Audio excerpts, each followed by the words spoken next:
les années 80, mon père travaillait pour une grosse boîte parisienne qui fabriquait et commercialisait des tendeurs, des sandos. Pour étoffer leur catalogue, on lui demande de créer des blocs en caoutchouc pour faire des porte-planches, c'est-à-dire un bloc de caoutchouc qu'on met sur la barre de la galerie et qui permet de protéger la planche à voile de celle-ci. Et c'est à cette époque-là que mon père a eu l'idée géniale de se dire, bah tiens, le latex naturel, la planche à voile, pourquoi ne pas faire des chaussons de planche à voile avec une semelle en latex naturel? Et depuis, on fabrique à peu près 10 000 paires par an qui sont revendues dans le monde entier. Alors le latex naturel, c'est un petit peu comme le jus blanc d'un pissenlit qui coule quand on coupe. Simplement là, c'est de la sève d'un arbre qui s'appelle l'EVA, qui pousse en Malaisie. Alors dans lequel, nous, on rajoute un produit pour le rendre noir, traité contre les UV, et il reste comme ça beaucoup plus résistant. Et voilà, après avoir trempé le doigt dedans, en quelques secondes, hop, on obtient déjà un petit bout de caoutchouc. Et alors ça, on peut le travailler par pulvérisation, par moulage ou par trempage, comme je viens de le faire. Et moi, je suis tombé dedans quand j'étais petit, comme Obélix. En 1998, quand j'ai rencontré mon épouse, c'était la mode des fêtes d'Halloween avec les concours de déguisement dans les bars. Et alors pour l'épater, j'avais créé un costume complet, incroyable, de diable avec le masque en latex moulé sur mon visage, les côtes apparentes, sanguignolantes, etc., les ailes qui se déploient. L'année d'après, j'avais réalisé un autre costume complet ce coup-ci avec des tentacules sur la tête, un monstre aquatique pour le gars qui était champion du monde de vitesse de planche à voile.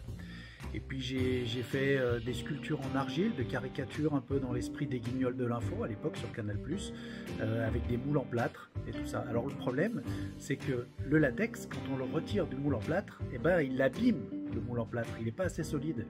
Et c'est là que j'ai dû chercher des matériaux plus solides pour faire les moules. Et j'ai découvert la fibre de verre et la résine polyester. Et on mélange les deux, et là j'ai pu faire des moules incroyables. Mais on ne peut pas faire que des moules, on peut aussi faire des sculptures. Or, pour faire des sculptures, il faut un moule souple. Le latex qu'on utilise à l'atelier depuis 40 ans, c'est du latex naturel, et il craint les solvants qui sont contenus dans la résine. Il a fallu donc que je découvre d'autres matériaux pour faire mes moules. Matériau A, matériau B, silicone. Et avec le silicone, eh ben, on peut faire des moules alimentaires, on peut faire de la prothèse médicale, on peut faire les moules pour les sculptures, etc. etc. Et en fait, en 25 ans, de façon complètement autodidacte, eh ben, j'ai découvert tout un tas de techniques, tout un tas de produits qui m'ont permis de répondre à des appels d'offres très variés. Dans les années 2000, c'était un peu les balbutiements d'Internet. Alors moi, j'avais mis en ligne sur les pages gratuites de Free mon costume de diable, mes costumes de monstre, mes masques en latex. Puis j'ai eu plein de commandes de faux en latex, des faux bustes. L'année d'après, ça a été le milliardaire américain Richard Branson qui m'a commandé des queues de sirène en latex et néoprène pour une séance de photos pour un magazine People allemand qui s'appelait The Stern View. Et tout ça, ça m'a permis de pouvoir investir un peu plus dans les matériaux et les machines pour pouvoir développer un petit peu mon activité.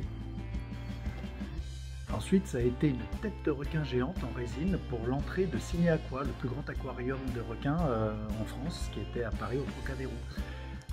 J'ai fait également des faux gâteaux géants en bois et résine pour des spectacles, des anniversaires d'entreprise ou des striptease, dont Zaya par exemple qui m'en avait acheté un, ou Chantal Goya pour un spectacle à Paris.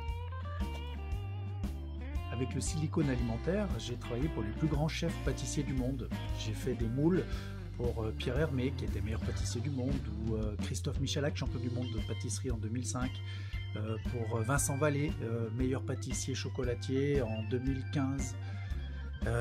J'ai bossé pour Emmanuel Renaud, un chef 3 étoiles à Megève, et même pour Guillaume Gomez, avec des moules que j'ai fait pour l'Élysée.